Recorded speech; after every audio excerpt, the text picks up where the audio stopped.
자도신경하심으로 우리의 신앙을 하나님 앞에 고백합니다. 나는 전능하신 아버지 하나님, 천지의 창조주를 믿습니다.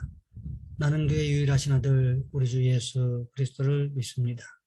그는 성령으로 잉태되어 동정녀 마리아에게서 나시고 본디오 빌라도에게 고난을 받아 십자가에 못 박혀 죽으시고 장사된 지 사흘 만에 죽은 자 가운데서 다시 살아나셨으며 하늘에 오르시어 전능하신 아버지 하나님 우편에 앉아 계시다가 거기로부터 살아있는 자와 죽은 자를 심판하러 오십니다.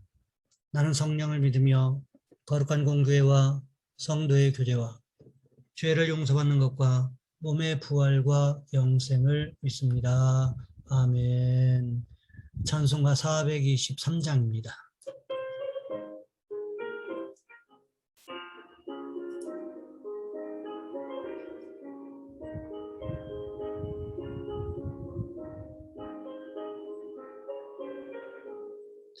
먹보다도 더 검은 죄로 물든 마음이 흰눈보다 더 희게 깨끗하게 씻겼네.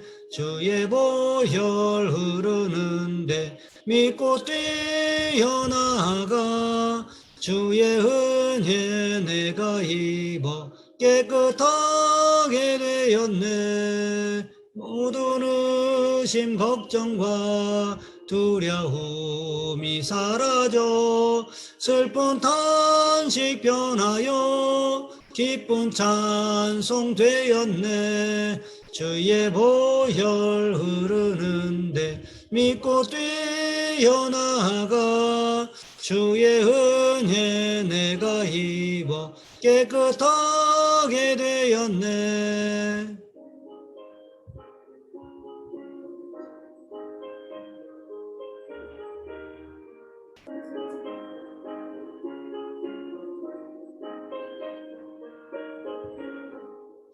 세상 복의 영화와 즐겨하던 모든 것 주를 믿는 내게는 분토만도 못하다. 주의 보혈 흐르는데 믿고 뛰어나가 주의 은혜 내가 입어 깨끗하게 되었네. 나의 모든 보배는 저 천국에 쌓였네. 나의 평생 자랑은 주의 십자가로다. 주의 보혈 흐르는데 믿고 뛰어나가 주의 은혜 내가 입어 깨끗하게 되었네.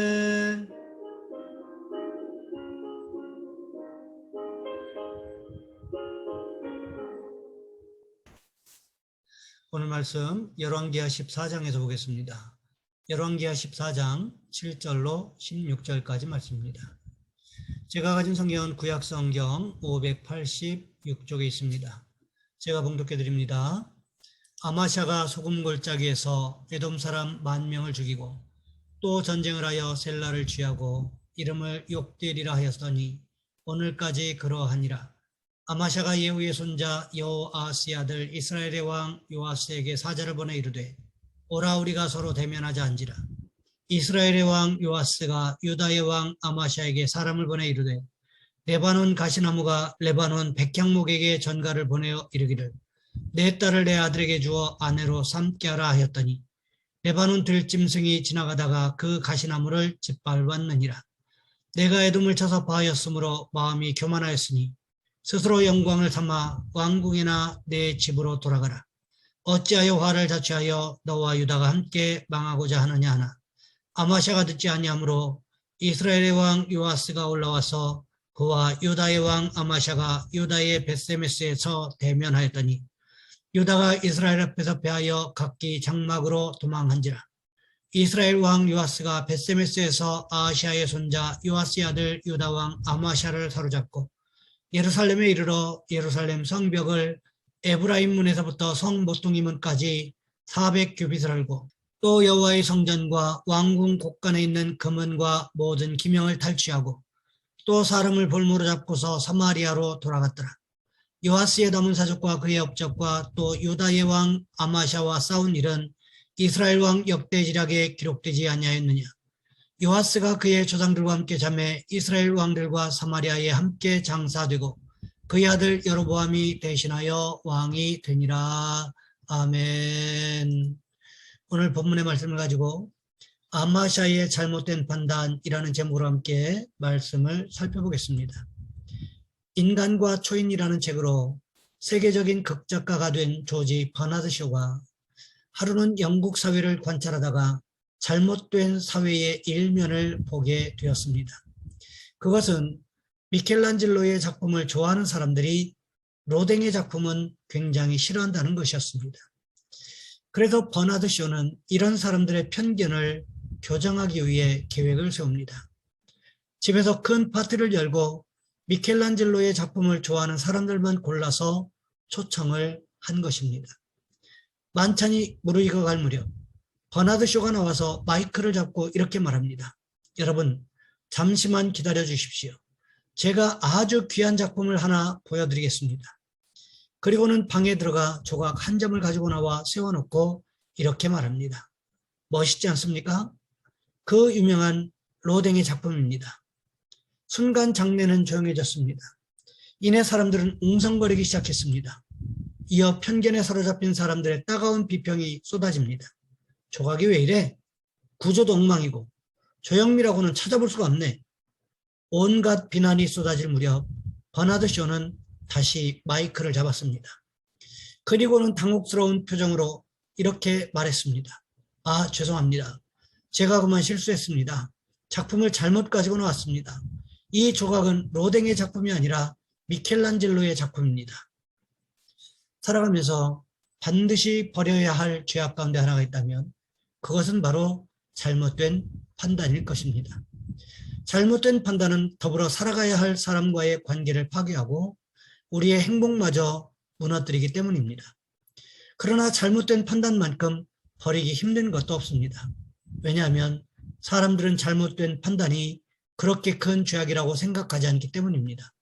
하지만 성경은 잘못된 판단이 죄일 수 있다고 우리에게 가르쳐주고 있다는 거지요. 오늘 본문에도 보시면 하나님 앞에서 잘못 판단을 했던 남왕국 유다의 왕 아마샤에 대하여 기록하고 있습니다. 아마샤는 하나님의 말씀에 따라서 은 100달란트를 주고 고용했던 북왕국 이스라엘의 10만 용병들을 돌려보낼 만큼 순종했었던 사람이었습니다.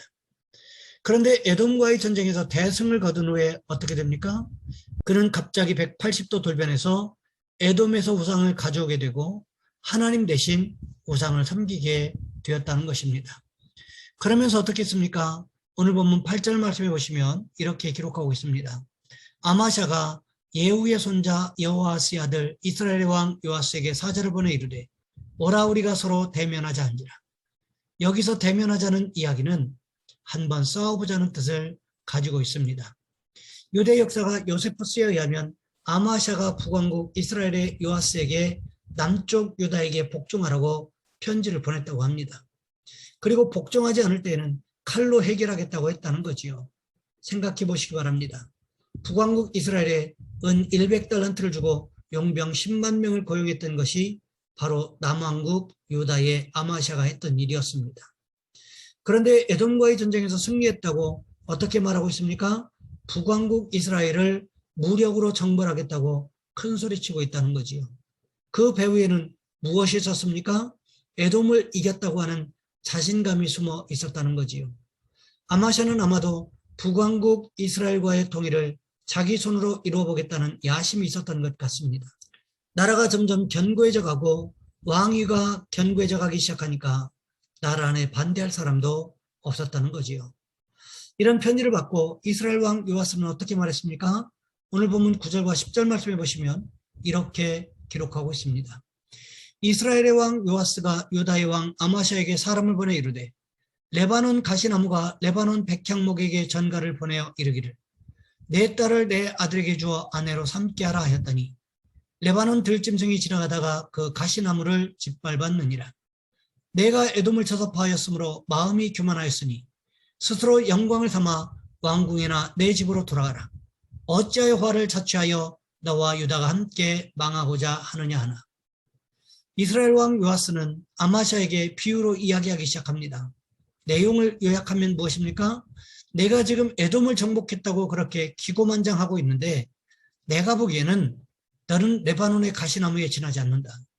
어떻게 레바논의 가시나무밖에 되지 않는 내가 레바논의 백향목인 이스라엘을 향해 정복하겠다고 큰소리치느냐. 너는 지나가는 들짐승들의 발에 의해서 여지없이 짓밟혀질 가시나무에 지나지 않는다. 남왕국 유다의 아마샤가 이런 이야기를 들었을 때 무슨 생각이 들었겠습니까? 상당히 기분이 나빴겠지요. 하지만 중요한 것은 현실도 생각해야 한다는 거지요. 보통 남왕국 유다와 북왕국 이스라엘의 현실적인 경제력이나 국력, 군사력을 비교해 본다면 남왕국 유다가 북왕국 이스라엘의 10%에서 20% 정도밖에는 안 되는 것이 사실이었습니다. 물론 하나님께서 함께 하시면 하나님의 능력을 힘입으면 이길 수 있겠지요. 하지만 지금 상황이 어떻습니까? 에돔에서 우상을 가지고 와서 섬기는 바람에 남왕국 유다의 왕이었던 아마샤에게 하나님 단단히 화가 나 계셨다는 거지요. 그럼에도 불구하고 아마샤는 에돔과의 전쟁에서 승리한 것에 도취해서 북왕국 이스라엘까지 쳐서 복종시키겠다고 큰소리치고 있다는 거지요. 북왕국 이스라엘의 왕 요아스는 그냥 에돔과의 전쟁에서 이긴 것으로만 만족하라고, 너는 내 상대가 되지 않는다고 조언했습니다만 현실 감각이 떨어지고 승리감에 도취되어 있었던 아마샤는 기어코 전쟁을 일으켰습니다. 그런데 전쟁이 어떤 방향으로 흘러갑니까? 베세메스에서 전쟁을 시작하자마자 유다가 이스라엘에게 대패했다는 거지요. 그래서 유다 왕 아마샤는 이스라엘 왕에게 포로로 사로잡히게 되었습니다. 그리고 예루살렘까지 끌려와서는 성벽 400규빗, 약 180m 정도의 성벽이 완전히 허물어뜨려 버렸다는 거죠. 그뿐만이 아니었습니다. 오늘 보면 14절 말씀해 보시면 이렇게 기록하고 있습니다. 또 여호와의 성전과 왕궁 곳간에 있는 금은과 모든 기명을 탈취하고 또 사람을 볼모로 잡고서 사마리아로 돌아갔더라. 예루살렘 성벽이 허물어진 것뿐만 아니라 하나님의 성전과 왕궁의 곳간까지도 완전히 약탈당했다는 것입니다. 가지고 있는 모든 귀한 것들을 빼앗겨 버렸다는 것입니다. 심지어 백성들까지 볼모로 잡아서 사마리아로 데리고 가버리는 수모를 당했다는 거지요. 아마샤는 포로가 된 후에도 15년을 더 살았지만 전혀 힘을 쓰지 못하는 왕으로 살았고 나중에는 신하들에게 쫓겨나서 라기스로 도망쳤는데 신하들이 라기스까지 쫓아가서 아마샤를 죽였다고 역대하 25장 25절부터 27절까지의 말씀에 기록되어 있다는 것입니다. 유다의 아마샤가 남북을 통일하겠다는 망상에 사로잡혔던 이유가 무엇이었을까요? 그것은 시대적인 흐름을 읽지 못한 잘못된 판단에 있었다는 거지요. 거기에다가 하나님께서 지혜를 주지 않으시니까 제대로 된 판단을 할 능력이 없었다는 것입니다. 북왕국 이스라엘의 요아스가 한 말은 현재의 정세를 읽어내는 뛰어난 판단력이 있었습니다. 아마샤에게 지혜가 있었더라면, 하나님께서 주신 제대로 된 판단력이 있었더라면 아마도 아마샤는 전쟁을 일으키지 않았을 것입니다. 그렇습니다. 나라의 지도자 한 사람이 잘못된 판단을 하게 되니까 개인은 물론이고 백성들까지 전부 다 고통 속에 살아가게 되더라는 거지요. 그러니 우리는 어떻게 할까요? 하나님께서 우리에게 지혜를 주시기 위해서 기도해야 한다는 거지요. 하나님의 말씀에 귀 기울일 수 있는 능력이 있게 달라고 기도하는 저와 여러분 우리 모두가 되시기를 주님의 이름으로 부탁을 드립니다. 이 시간 우리 한 목소리 함께 기도하겠습니다.